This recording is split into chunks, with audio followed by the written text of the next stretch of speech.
Keep him with your hands yourself. If I get you that mile of her, you can snag you in the face. So bloody bad. Get it, John. What's that? Hey! I got you bossing, you bastard!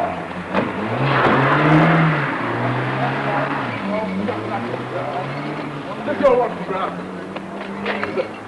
Answer me, McGrath, or I'll make it worse here. Is it, McGrath? Over. What is he? Oh, the cat's over there. You know you're smelling mother got cat. Back off.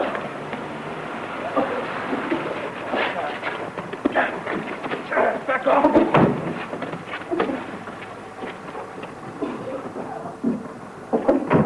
Get up.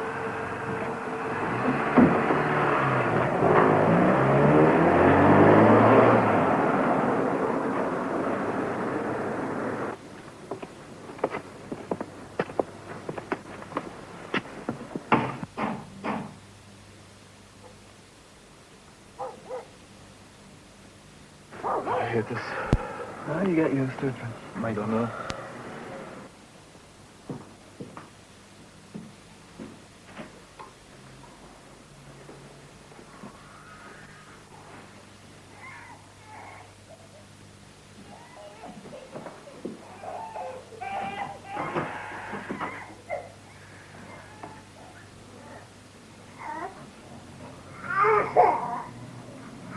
She's had an awful time of it, this woman. It's their own fault. You should have given him a few kicks in the backside when he was a kid.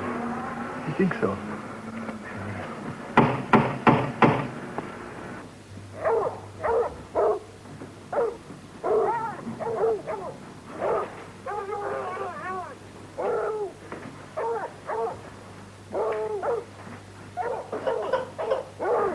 She's probably in her bed.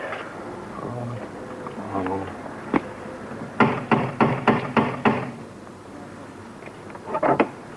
Well, Yes, Mrs. McGrath, yes, what's wrong? sorry for troubling you at this time of the night now. What's up? But it's Tommy again.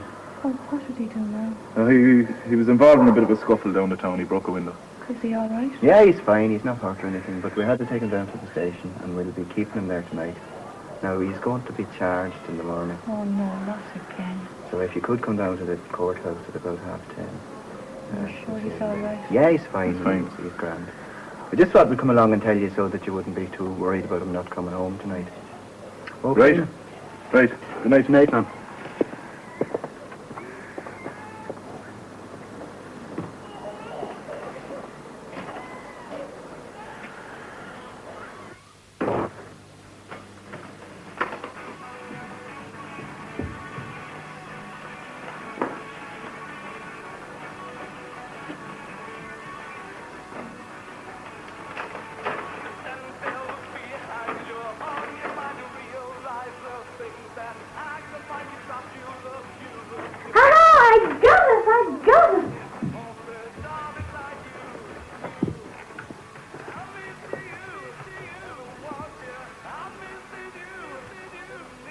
Hello? May I speak to District Justice Mulderry, please? His daughter. Thank you.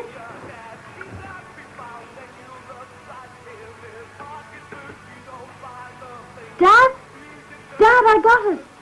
The summer project job on the dig at Clevesemore. Yeah, I got it. Isn't it wonderful? I'm delighted, Sal. Yes. Thrilled, darling, thrilled. When do you start? So soon? Well, that's excellent. Excellent. So much? Well, I'm surprised they're so generous with us poor taxpayers' money. Dad, you remember that car we talked about?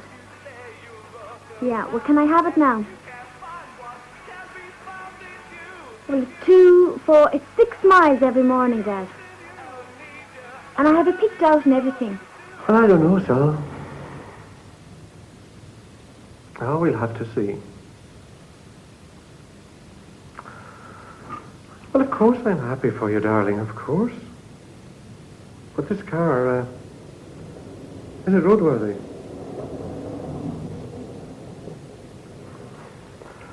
Well, I think we'll take the wraps of your surprise birthday present a few days early. Oh, Dad, you're great. Oh, you're wonderful. Thanks a million.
Nice morning. Oh, beautiful. We could do with a few weeks of that. I didn't see you out there yesterday evening. No, I couldn't make it. A couple of IDA fellas turned up with some Germans. You know how it is. Well, I got through the first 9. Oh, good. I hope to get out myself this evening. I'd like to join you, but by the look of this list here, there won't be much chance. Still our fastest growth industry, eh? Indeed, indeed. Bit of hard work, we can go astray with some of those lads. Too true, too true. Sal was on the phone to me this morning. She got a nice letter. Oh, I'm delighted. Nice girl you've got there. Incidentally, did you hear Senator Dunwan's appeal on that site? He's got his planning permission. Peter? Really? Well, he does fight it out to the last, doesn't he? I'm looking forward to the next council meeting. Self and Maguire will be at it hammering tongs. Sure, it livens up the position with that. Well, you must hand it to Peter. He sure fights his corner. What's going to happen next? Oh, the excavation work's going to have to be finished first, of course. But I'm delighted everything worked out for Sal. And thanks. Thanks for everything. I thought Martin would be able to do something there. Sure, it'll keep her occupied during the summer. I hope it keeps her out of harm's way. Oh, not Sal. Anyway, I better be getting along. I have a few right daffodils to deal with this morning. The community service scheme is working very well. I think we can clean up this town in more ways than one. If I don't see you in the club tonight, give my congrats to Sal.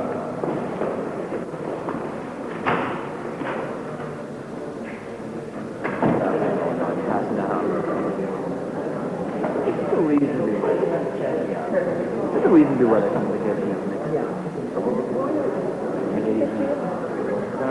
I don't know, the reason.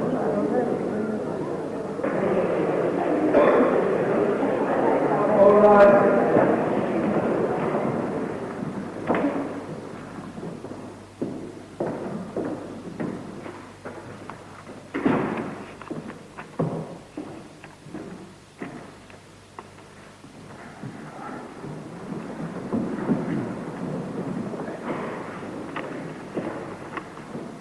Director of Public Prosecutions versus Thomas McGraw. Is the defendant in court? May it please the court, I appear for the defendant in this case. Complainant, the Director of Public Prosecutions, Defendant Thomas McGraw. Charge 1. That you, the said defendant, did on 22nd day of February 1986 at Society Street, Ballygorriff, within the court area of Ballygorriff, District number 25, unlawfully and maliciously commit damage to plate glass doors and windows in a building situated at Society Street, Ballygorriff, to an amount of £229.67, the property of the Office of Public Works, contrary to Section 51, Malicious Damage Act 1861, as amended by Section 12, Criminal Justice Act 1951. Charge 2. That you, the said defendant, did on 22nd day of February 1986 at Society Street, Ballygorriff, within the court area of Ballygorriff, District number 25, unlawfully assault one Garda Ivers, a peace officer in the due execution of his duty, contrary to Section 38, Offences Against the Person Act 1861. Director of Public Prosecutions versus Thomas McGraw. May it please the court. The Director of Public Prosecutions, Thomas McGraw. I appear for the defendant. May it please the court. May it please the court. May it please the court. The Director of Public Prosecutions, Thomas McGraw. Repeat after me. I swear by Almighty God. I swear by Almighty God. The evidence I shall give in this case. The evidence I shall give in this case Shall be the truth, the whole truth, and nothing but the truth. State your name. Michael Ivers.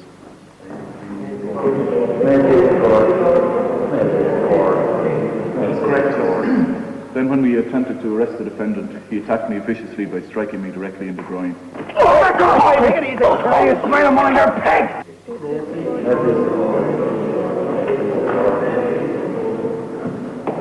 My client comes from a severely deprived background. He is the only support of his mother, who was under medical care for a nervous disorder. His father deserted the family when he was 6.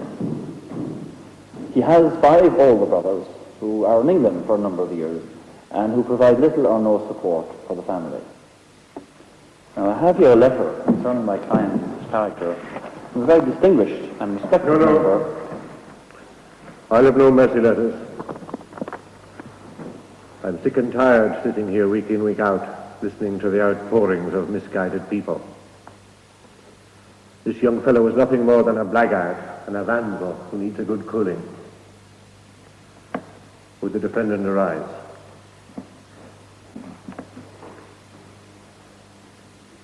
Last week, I referred your case to the probation service for a recommendation as to your suitability to do community service work. I now have the report, and after giving it due consideration, I sentence you to 60 hours of community service to be served in the city dump and work to be selected by the Social Services Department.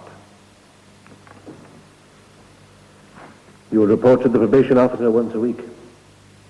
And I'm telling you, young man, appear before me again, and it'll be jail next time. Please report. All rise.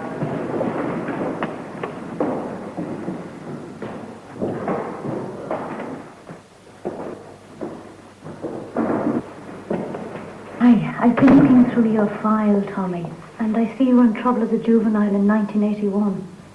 Yeah. What was that about? We can talk about it another time, maybe. What about the work situation, Tommy? Are you working at present? No. Have you any training, Tommy? Any skills? No. No. No skills, no trade. I see. And have you worked recently at anything in particular? Have you worked in the last year, for instance? No. No. Before that? More than a year. And what sort of thing did you do then? It's a piece of everything. Mm-hmm. What about the other members of your family, Tommy? Brothers and sisters, are they working? In England. Mm-hmm. I see. Yeah. And is there any particular line of work that interests you that you'd like to pursue, for instance? I don't know. Painting, I suppose. Painting. Right, well, we'll have a chat about that again at another time, Tommy. In the meantime, I just want to explain a little bit to you about the community service order. Now, it requires you to spend 60 hours in the city dump over the next 10 weeks or so. The dump wouldn't have been my choice, Tommy. That was the court's decision. You'll be collecting empties for recycling for the social services centre, okay? Now, the foreman of the dump is a man called Mr. Burns, and I prepared a letter for you to take to him, and I think he'll show you the ropes. I don't foresee any problem. One other thing. You're obliged to come in and see me, Tommy, once a week over the next 10 weeks or so. What day would suit you? Any day. Monday. Monday, I may not be here myself. But if I'm not, Miss Kelly will be. Miss Kelly, have you met Tommy McGrath? I have indeed. We met yesterday after the court. Hello again, Tommy. How are you feeling today? How's that eye? It's okay. You're familiar with the KLM indeed. Right. Well, we'll have another chat again on Monday, Tommy, then, okay? Meanwhile, you can take this letter to Mr. Burns. Give it your best shot, Tommy. Best of luck, then. Yeah. Bye-bye. See you next week, Tommy. Bye-bye.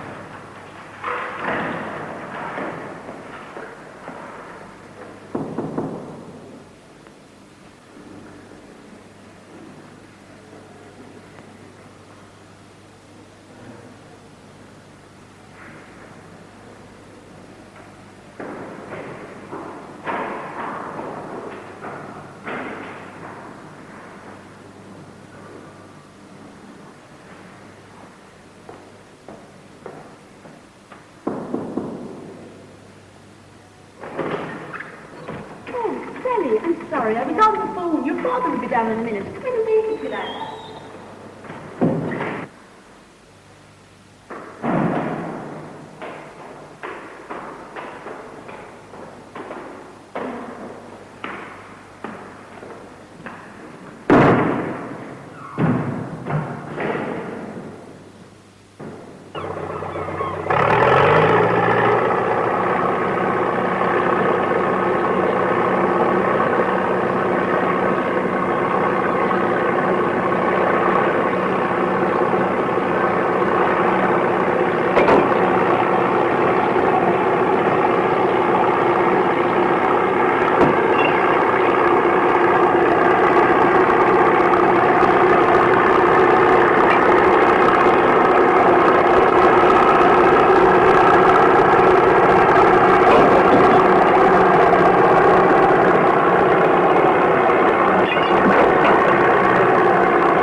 You'll start over there behind your man, the Bonetown rat and his chainsaw, right?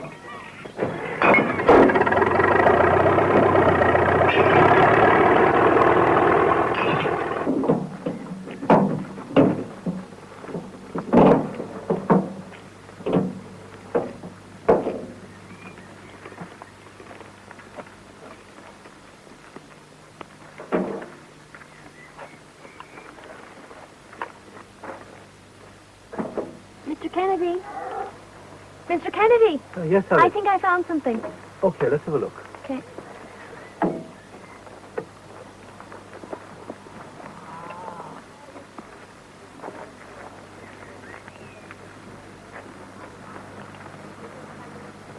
Oh, this is interesting. Here, folks, come here a second, please.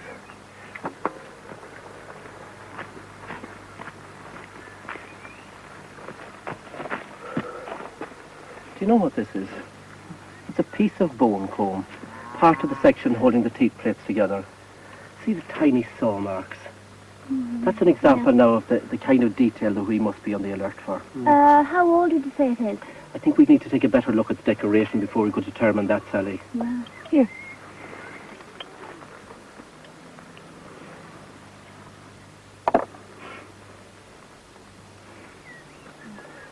It certainly resembles the Dublin workshop combs.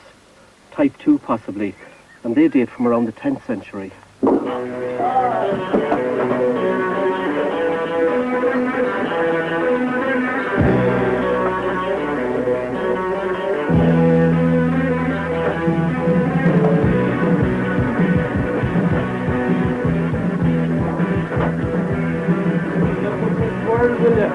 Hold me down, lads. Nice small tail. Find it after Christmas. Oh! See you tomorrow.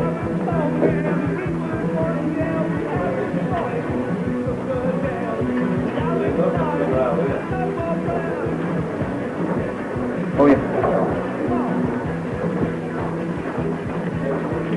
I saw you in the courthouse the other day. Did you? Wasn't happy? What? Oh, it's not the law. Nab me for what? Well, the work decision is the opposite of Look, that was my father's office. He works there, okay? Your old fellow works for the law? Yeah. Oh, is he a bloody cop or something? No, he's not a bloody cop or something.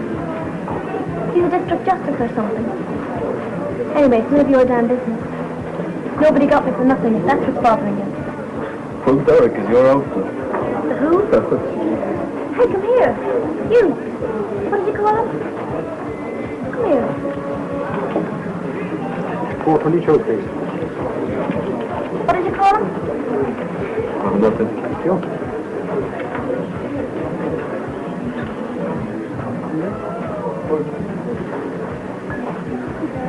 You want a pint? A pint? Change. Well, do you or don't you? Yeah, okay, pint the harbour.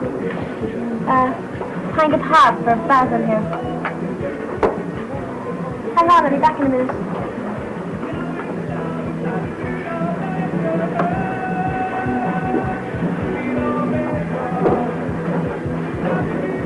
Pint of half.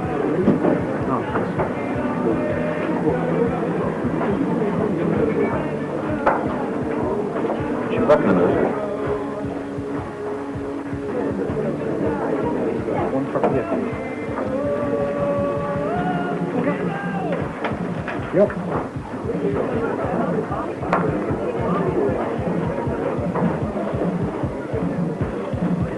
Do you want to dance?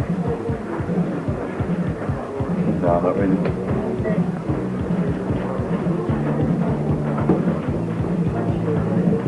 Yeah, okay.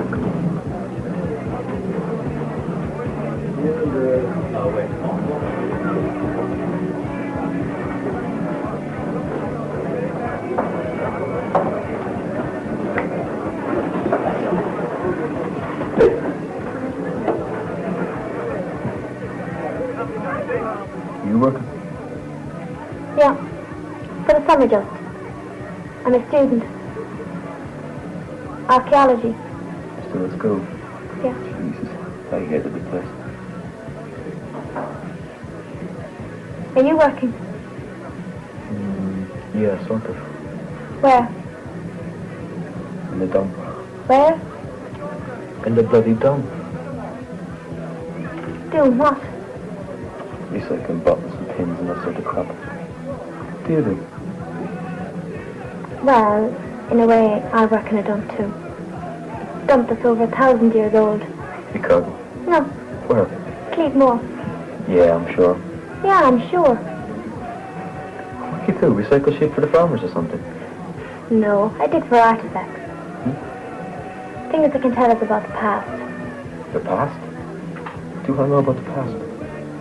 Everything. Honestly, it's very interesting to know how people lived in other times. Serious? Seriously. What sort of people? Napoleon for us? No, the Fianna were long before the monastic settlement. Who was about that? Anyway, what good is it? Well, that's why we dig, to find out. Go from the Quirk for us? Give us a break. Now, what's your name anyway? Tommy. Tommy. Tommy what? Tommy McGraw. Brammelberg. Yeah, I know. You know? Hmm. How do you know my name? Well, I heard the one in the office the other day calling you Sally. And you just told me about Derek's daughter, so Whom? you're out for it. Anyway, I figured it over me little head. Oh, clever. Aren't you a clever boy? Anyway, so that's what you found in the book from the Colony Fields. The Fianna, Tommy, not the Fianna. That's only a legend. The great love story of the heroic era between James and Grania. Well, don't tell me you never heard that story. No. What? No, what is it? Well, you see, Grania was the daughter of the High King of Ireland, right? And she was engaged to Fionn McCool, who was head of the Fianna. Well, her old fella threw a party for her. And at the party she met Dermot, and she fell in love with him. Well, anyway, the party was brilliant, like loads of booze and everything. During the party, Grania put dope into all the wine except her own and Dermot's. And when the guests were asleep, they fled. They travelled all over Ireland until they came to the slopes above the horseshoe, where they settled there. Well, anyway, there was one day while Dermot was out hunting, and he encountered this ferocious boar. Now he slew the boar, but was badly wounded. And as he lay dying on the mountainside, Fionn McCool, who'd heard the battle with the boar, rode up with the Fianna. Now, Fionn had enchanted hands, and anyone whom he gave a drink to from a fast-flowing stream would be cured. He brought water to Dermot. Every time he did, let the water slip through his fingers onto the ground, and he thought about Grania running away. And after the third time he let the water slip through his fingers, Dermot died. Well, don't forget to save us for that theory, our son. How's it going, Tommy? A header from the penalty spot up the Rovers, huh? What's a pistol? I'm warning you. Easy, Tommy. Take it easy. I'm only joking, for God's sake.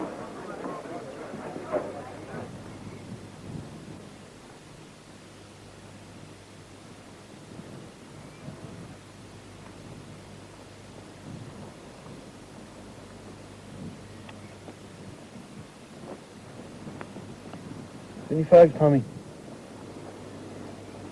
Hey, Nuthead, would you give us a shag and smoke, would you? I haven't got any.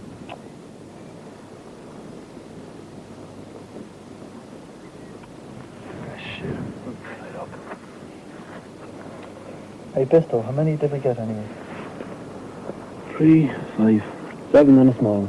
Aye, we got 3 more for us and that blind bastard of a dog. Yours, Pistol. Aye, and it's a pity we didn't put you in the league, me boy. Hey, Nuthead. Hey! Nuthead, how many do you want? How many do you want? Not bothered.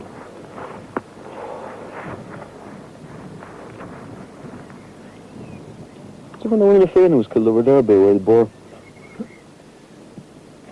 He always bloody bugger for poor took the leg off him. They had a big cave over there on the other side. That's where he lived. And some other fella's bird you were not from somewhere from Mullingar. The dirty buggers. This was over 1,000 years ago. And Finn McCool come riding up on the big white horse. No, seriously, this young woman was telling me the other night in the Blue Lagoon. She's sticking over there to leave more for pots and pans they hadn't seen with Finn McCool. Hey, Pistol, get out of that kitchen and rattle those pots and pans. Rattle bulldog, shang more like it, Tommy. A fine bloody thing, the chef on that one, me boy. Oh, hey, George. How's Finn McCool after the boy? Tell you one thing, me son. A bush in the hand is worth 2 birds in the air any day. There's one for you, boy. Seriously, though, she is. She knows all about the ancient times and the Hay King. Yeah, I'm sure she does now. The very chef. Get out of it. Oh, Finn McCool. A dirty big coolie.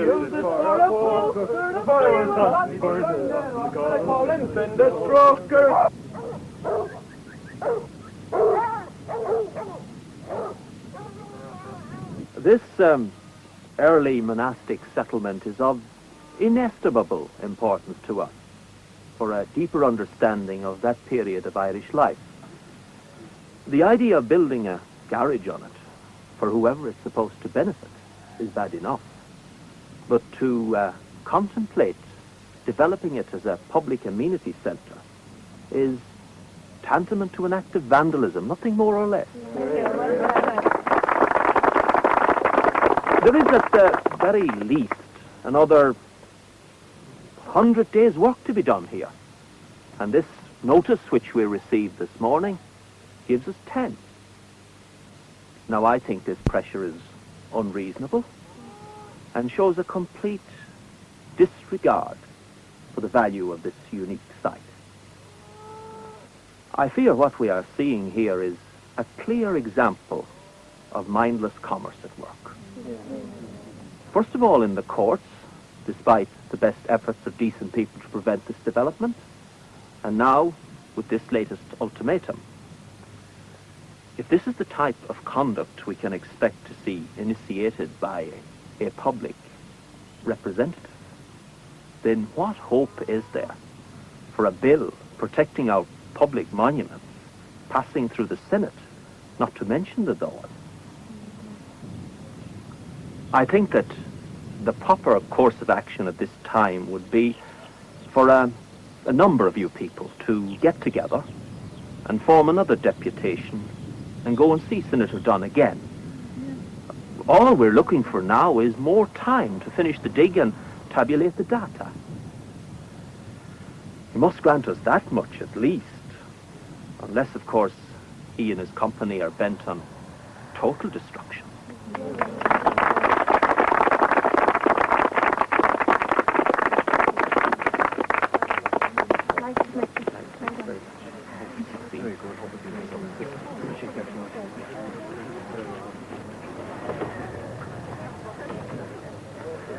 Right, who's getting tickets? The great senatorial office and Imperial HQ, you mean? Yep. Why, you silly? Oh, for Christ's sake. What do you want them to do? Drive in the bulldozers and make muck of the place in 2 hours. I mean, are you going to stand back in this and bury it under a pile of concrete? Well, no, but is it going to do any good? The residents tried, even went to the courts. That guy isn't where he is today without knowing where to bulldoze them. Well, maybe that's where they went wrong. What do you mean? I mean, maybe if they'd been ready to lie down and stop his lorries and trucks, they'd have got a lot further. Maybe. Well, anyway, I'm game to give it a try. Right. Me too. What have we to lose? I don't give a fuck. Well, I don't know. I have a council grant. That guy is chairman of the council. Don't want to spend my life in some dead-end job because I lost my college grant over some bloody silly picket. That guy could pull me plug, Sally, and he has the power to do it too. Jesus, Joe, I thought you had more guts than that. All right. All right. We'll get somebody else. I mean, we can't let them just rape this place like that. Not without some sort of a fight. We can't. I mean, look what they did to Wood Quay. And who do you think built that bloody eyesore of a factory on the lake shore? As a permanent reminder that ordinary little people like us shouldn't ever think we count. Look, Sally, we don't count most of the time. And anyway, you're not exactly ordinary little people either. What do you mean I'm not ordinary little people? Are you trying to tell me I'm different from you? Yes, I am, because I need this job to survive next term. I don't have a father on 25 grand a year and a bloody large estate at the foot of the mountain. I don't drive up here in me slummy little VW for my better entertainment in the warm gold of the summer sunshine, as your man Yates might say. But I'll go. Not that it's going to do any bloody good, but I suppose I couldn't stick myself if I didn't try. Fine, that's how you feel. And another thing, don't think anything my father does has the slightest meaning as far as I'm concerned, right? Oh, Mother Mary, hey, go over and tell that to your man on the wall over there, will you? The Vikings are coming to take us away, ha. Okay, I'll be there. Peace. Protest and be damned, that's me. Anyway, it's 20 past my dinner time.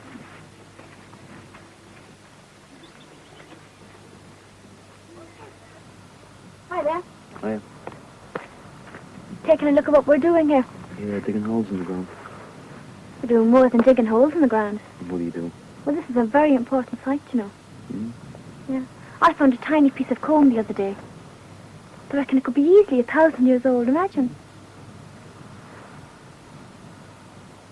Stop. Why? Because you're messing. I'm trying to tell you all about what's going on here, and all you can do is mess. All right. Hold on to your knickers. I'm sorry. Hey, why can't you show me where the boar killed your man? Like that story of Jim and Grania I told you, that's just a legend, you know. Yeah? Yeah. That must have happened sometime. Who'd make up a yarn like that if it didn't happen? Do you ever dream, Tommy? Of course I dream. I wake up and forget what they were. No. I don't mean that kind of dreaming. I mean dreaming like daydreaming. Daydreams? Yeah. Yeah. You know, it's not a bad yarn, that. She's done Christmas for the great time, riding all over the place and no hassle. You think so? Mm. Come on. I'll give you a lift into town. The lads are long gone by now. What's your hurry? It's only early yet. Come on. I'll race to the car.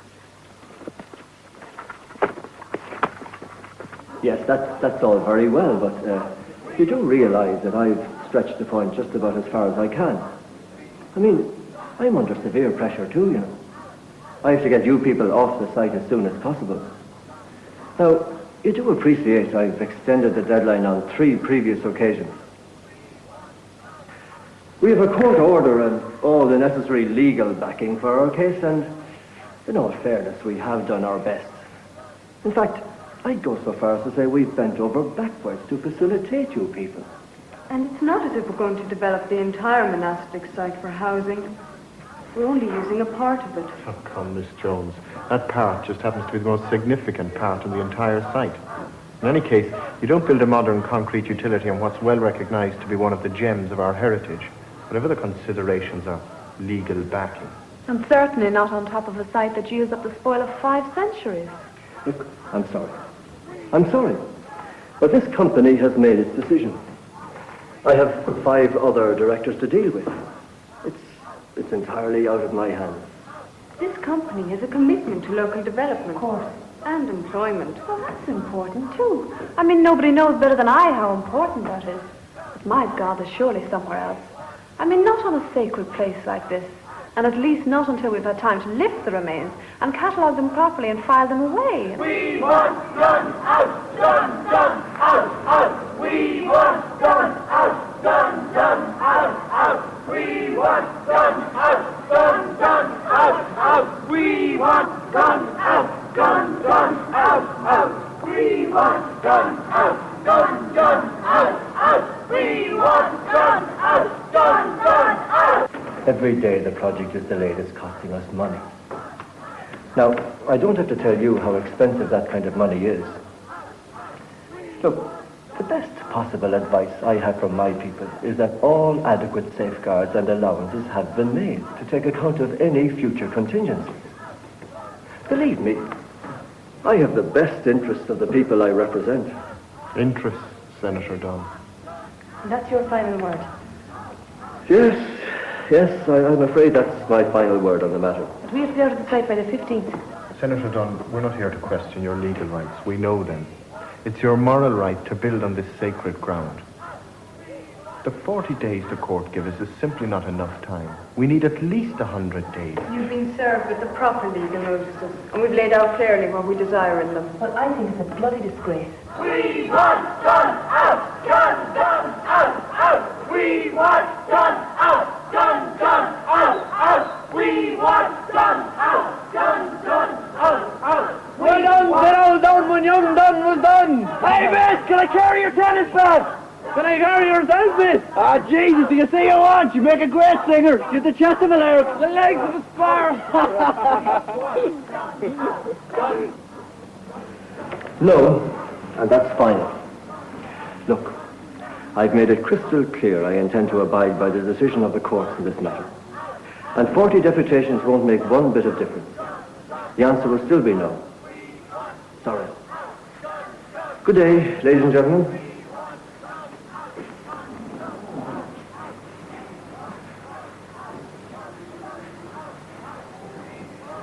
Well, 40 days.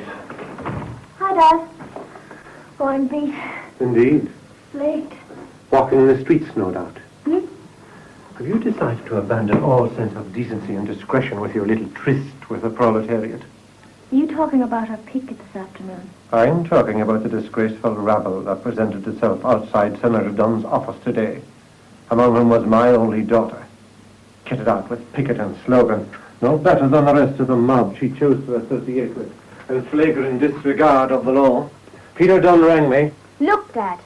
Peter Dunn is trying to vandalize a sacred national monument. Peter Dunn is carrying on his business in strict conformity with the law. And what's more, he has the backing of the highest court in this land. And does that automatically make it right, Father? Peter Dunn is destroying something of value. And what's worse, he knows it. But just because he is Peter Dunn, and first cousin to God Almighty, he feels he can carry on with his stupid, silly plan, even in spite of himself. Sally, do you realize that you are insulting an outstanding public representative and a close friend of this family? Well, I'm sorry, Father, but he is no friend of mine. He and his pinstriped henchmen humiliated the site deputation today. Now, that's probably made our protest the way we did. And let that be the end of it.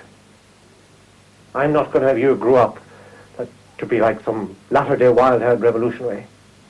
We have enough young hooligans in this part of the country. And I'm damned if I'm going to have you around to dishonor your mother's memory by associating yourself with vandals. A word that so readily comes to your lips. Well, vandal, Father, is your word, not mine. I merely put it in its proper context. The only difference is there's nobody around to give Peter Dunn a few days' community service. Well, isn't the community lucky? He'd probably poison a reservoir. Associating ourselves with vandals.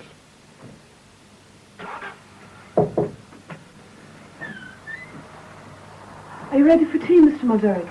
Yes. Yes, Mary. Will Sally be having hers now? I don't know. I don't know, Mary. Very well, sir.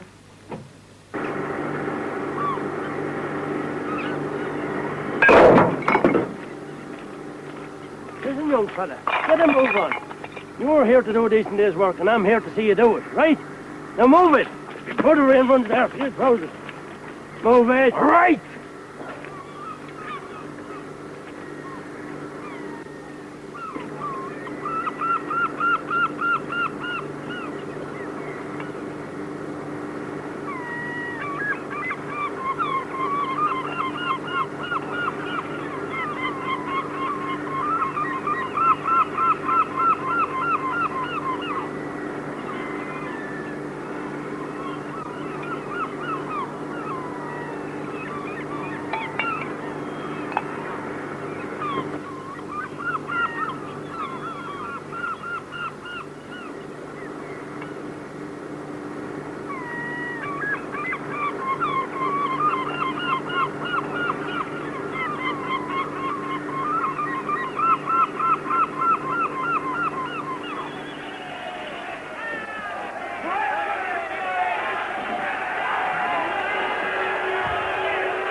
Not that way, not the hooligans' way. Can you think of nothing but to destroy everything you don't understand? Well, you're no better than they are, for God's sake. You're nothing but a common moron.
Never come back.